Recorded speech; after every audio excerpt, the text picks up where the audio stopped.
So today we're gonna be looking at the invasions of Vietnam from the Mongols, which we covered in, How to Defend Against the Mongols series by Kings and Generals, and they didn't go so hot, so it'll be cool to see a bit more about this. So yeah, we ought to get to it. But if you want to watch the original video by Kings and Generals, the link to the video is down in the description down below. It would and also if you want to help me out, feel free to like, comment, and subscribe. I'd appreciate it a lot. With that said, and now without any further ado, let's get to it, shall we? Let's see how the invasion of Vietnam by the Mongols happened. And yeah.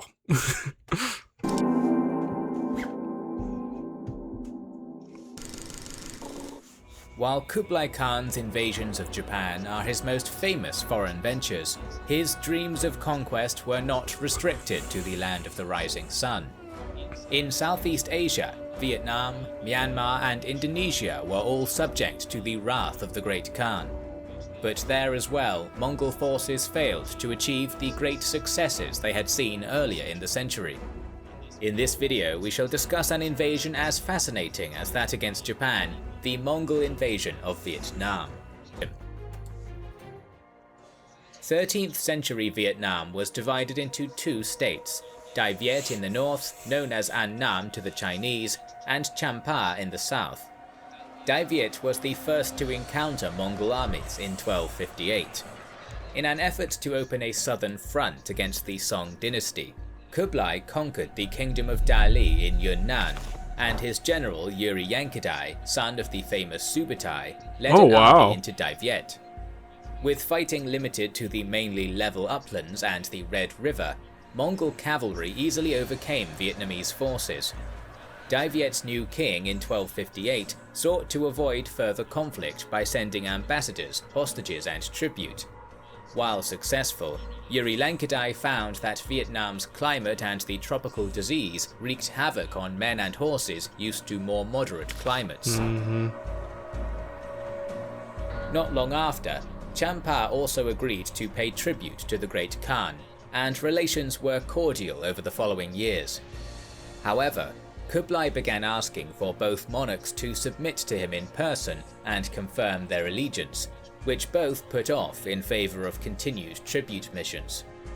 By 1279, the fall of the Song dynasty now brought the Yuan Empire to the borders of Vietnam, making their refusal less acceptable, as was their housing of fleeing Song officials.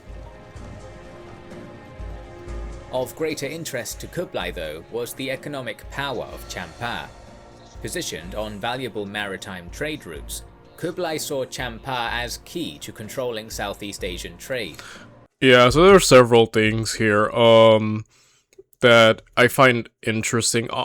Kublai wanted, and we covered with the Mongols, they wanted more direct control. They weren't just content with having like places like Indonesia and Vietnam just, be chill with them and, pay tribute and whatnot. No, they wanted direct, like, we are the dominant ones, we are the ones who you personally pledge your undying loyalty and allegiance to, and we want to control and, use you, essentially, whenever we want. And, like, these places were like, we don't really want to do that, and then, that led to war, because, again, like, the Mongols weren't, at least here, they wanted more direct, absolute control. They didn't want to be too diplomatic like this. Like, here, things are kind of going well, they're paying tribute, they're chill, you could, like, continue with trade and whatnot, but that wasn't enough. They needed to have them straight up, these monarchs keep coming, and that's a big thing with the Mongols. Like, with Korea, they demanded that the king and whatnot, the sovereign, have to go personally before the Great Khan, and that was a big thing that the Mongols put emphasis on. Your sovereigns, you emperors, you kings, whatever, have to come to me personally and pledge allegiance. And these guys are like, we don't want to do that, dude. And it's like, all right, you're not you might be chill with us, but you're not completely directly under our control. So let's try to fix that. And that led to a lot of disasters with Kublai, with Japan and Indonesia and Vietnam. And another thing we covered is that they wanted basically to have the control over the trading routes, right? They wanted control over trade directly, and that's another big factor with Kublai and the Mongols. They weren't just content, with just being allies. They wanted to control it. So yeah. With the failure of its king, Indravarman VI, to submit to Kublai in person in 1280, and the imprisonment of Yuan envoys in 1282, Kublai had his pretext for war. Striking at Champa first had the added benefit of putting Dai Viet in a vice grip between Yuan China and an occupied Champa, and would hopefully bring it to heel as well. In December 1282, Sogatu, a hero of the final war against the Song dynasty and governor of Fujian, departed with 5,000 men drawn from former Song territory aboard 100 transport ships, arriving near the Chan capital of Vijaya in February 1283. After brief resistance, Vijaya fell to Sogatu, who found that King Indravarman and Prince Harijit had fled into the mountains. A month was wasted in fruitless negotiation with Cham envoys, and in March, Sogatu took his army to attack Indravarman, but was ambushed and driven back with heavy losses. Retreating back to the coast where he made landfall, he cleared land to plant rice to feed his men, sent envoys to the Khmer Empire, who were detained, and sent messages to the Yuan court for aid. Initially, the court's response was slow, still planning for a third invasion of Japan. With Google Play. And it was not until March 1284 when an army of 20,000 was dispatched to aid Sogatu, joining him in his march to take Thuat-Chau and Hoa-Chau. By August 1284, the Yuan court had received maps showing the land routes through Dai Viet to Champa, and it was declared that Kublai's son, Tokhon, would lead a force overland to assist Sogatu. Dai Viet was ordered to help supply this army, but they refused, and came to the conclusion that this was a pretext for a Yuan conquest of Dai Viet. Under Prince Chen Hungdao, they began preparing their armies. In January 1285, Prince Tokhon led his army in 6 columns over the border from Yunnan into Vietnam. The forces sent against Tokhon were quickly overcome, and captured ships allowed them to cross the Phu Luong River in February. Sogatu was meanwhile marching north, the two commanders undertaking a great pincer movement on Dai Viet. Prince Hungdao divided his forces to try and prevent Sogatu from linking up with Tokhon, but Sogatu overwhelmed them, capturing 400 renegade Song officials. By the time he linked up with Tokhon, the prince had constructed a full river fleet, placed under the command of Omar, and together undertook a full offensive against Dai Viet, Omar driving its king out to sea, while Tokhon and Sogatu captured the capital, Hanoi. With Hanoi's seizure, the Yuan experienced their final success of this campaign. Yeah, it's all downhill from there. Again, right there, it seems like things were going really well. But yeah, as we covered with the Vietnamese portion of how to defend against the Mongols, it just falls apart. And it's really amazing, Hanoi, their forces and supply lines were overextended, running low on food, while heat and disease took their toll, and suffered a defeat at Ham Tu Pass in June, where an important commander was killed by poisoned arrows. Ooh, oh, that's brutal.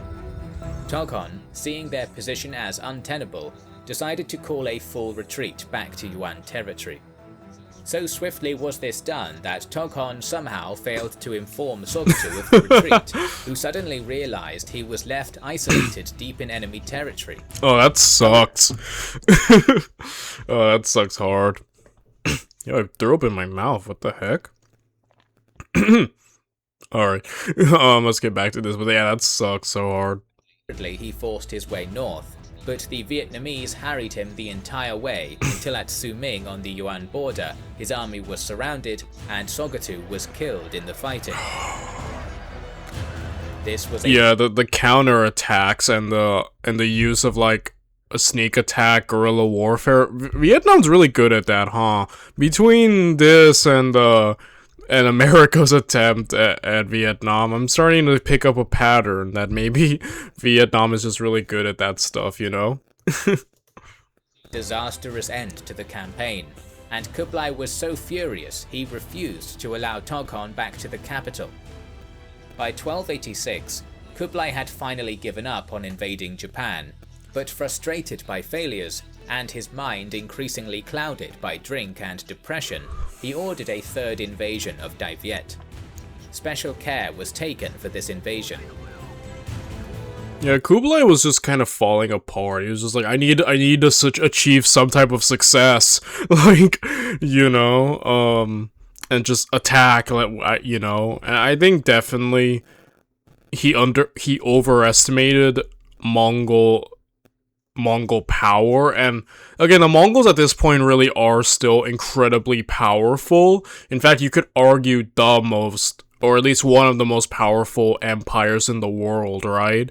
But even then, we've seen great empires fail at times, and I guess he overestimated his own power in some regards, and that, I guess that goes hand in hand with underestimating other forces, because again, he conquered China, which was a pretty big player, so he's like, everyone else by comparison should be easy pickings, but he realizes, no, things are not as easy everywhere, you know? So yeah. Supply ships were ordered from all along the southern Chinese coast to ferry troops and provide the food necessary for the great army being assembled. 70,000 Mongol, Jurchen and northern Chinese, 6,000 troops from Yunnan, 1,000 former Song soldiers, and 17,000 Loi people from the island of Hainan, for a total of 94,000 men, not including... My goodness, yeah, they were, spared no expense, huh, on paper. ...the crews of the 500 warships and transports. Toghon was placed in overall command again, his final chance to redeem himself before his aging father. In October 1287, the Yuan army set out, splitting into two major forces. 18,000 were taken by Omar and Fan Yi aboard ships sailing along the coast, while Toghon took the main army overland. A third force of 6,000 travelled west of the main army to act as a diversionary force. In December, the main army crossed the border in two columns and defeated several Dai Viet forces, marching to Van Kiep on the Bach Dang River to await the arrival of Omar's fleet, who arrived after fighting off a Vietnamese navy. Despite early success, neither force had brought much food, expecting to be supplied by the transport fleet. Yeah, that was a big thing, that this second invasion was heavily reliant on that transport fleet. Basically, that was the logistics of this war. The fleet has to bring us food, and I if I remember correctly, the fleet gets like jumped and destroyed. So yeah, the fact that that was their main source of supply line for their logistics and the issues that happened there, was a pretty big part of why this failed, you know. Toghon waited for the supply fleet until the end of January 1288, but unbeknownst to him, much of the supply fleet was blown off course by a storm, and the rest were attacked by the Vietnamese navy. Man, natural disasters kept jumping the Mongols, huh? Between the typhoons of Japan and this, like, nature did not enjoy the Mongols' success. Even Mother Nature was like, I gotta humble these Mongols, you know? supplies running low, Toghon marched on to Hanoi, hoping to resupply there. The city fell without opposition in February, but to their horror, they found there wasn't a grain of rice left within. Ooh, that The defenders sucks. had stripped it in their flight. Dang, man. I'm telling you, the Vietnamese were like, their resistance amazing. The increasingly desperate Yuan forces went to great effort to gather food, until learning of the disaster which befell the supply fleet. Toghon ordered the army back to stockades they had constructed at Van Kiep, and by the end of March, his men on the verge of starvation, he ordered a general retreat back to China. With the Yuan forces reaching wits' end, the Vietnamese attacked. Their route north was harried by continual ambushes and the destruction of roads and bridges to hamper their movements. Toghon grew so worried he boarded a warship for the return. On April 9, 1288, Omar's fleet was sailing past the mouth of the Bach Dang River when a group of Vietnamese ships, commanded by Prince Hung Dao, sailed out to meet him at high tide. Eager for some sort of victory, Omar took a portion of the fleet and attacked, the Vietnamese quickly routing before the Yuan warships. Yet as they proceeded upriver after the Vietnamese fleet, the trap was sprung. Wooden stakes placed along the river bottom impaled the larger Yuan vessels and tore apart their hulls as the tide receded. Dude, this is such a genius ploy from the Vietnamese. They completely played the Mongols for chumps here. Like, amazing. Again, just this is a moment that caught my attention during the, how to defend against the Mongols part. Like, man, great trap. Completely played them for suckers there. With the Yuan ships immobilized, the Vietnamese turned about and attacked. Helpless, many Yuan soldiers jumped into the river, drowning or being picked off by the arrows of Dai Viet, and Omar was captured. Another fleet commander, Fan Yi, attempted to rescue Omar, but his vessels were surrounded and boarded, with Fan Yi himself killed in the fighting. 400 ships were captured by day's end. Oh my and the victory was gosh. followed up a few days later, when the supply fleet finally arrived, turned into the Bach Dang River, and was itself captured. Dude, the Mongols got so wrecked so hard. Oh my gosh. Dude, complete disaster. When Toghon learned of the rest of the fleet's destruction, he abandoned trying to return via warship, and, unable to take the main roads due to traps and patrols, rode hard through side routes all the way back into China. Most of the Great Army was left to be destroyed in the wilderness. 1288. Yo, again, the Vietnamese, their defensive warfare, very OP. Again, like, the most familiar I was with Vietnam, obviously the American war in Vietnam, where, yeah, America didn't do too hot, to put it nicely. It's famous, America did not do well at all, and guerrilla warfare and psychological warfare play a huge part in that, and, like, seeing this now and the Vietnamese and how they dealt with this, I'm just like, were they always just good at this? Always good at defensive war against other, like, nations trying to attack? Because if so, dang, man.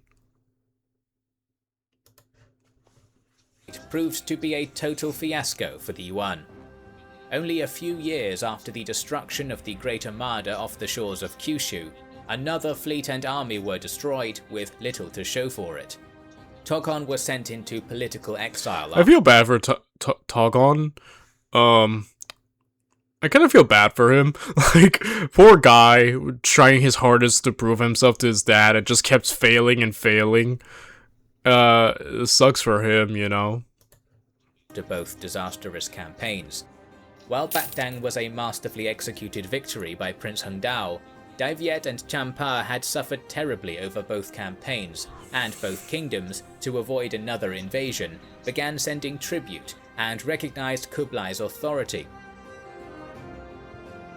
Today, Bach Dang is a highly celebrated episode in Vietnam's history. The tactics and strategy of Hung Dao were studied by the Vietnamese during the Vietnam War. That makes Such sense. lessons were lost on Kublai, and he attempted more invasions, which we're going to cover soon, so make sure you are subscribed to our channel and have pressed the bell button.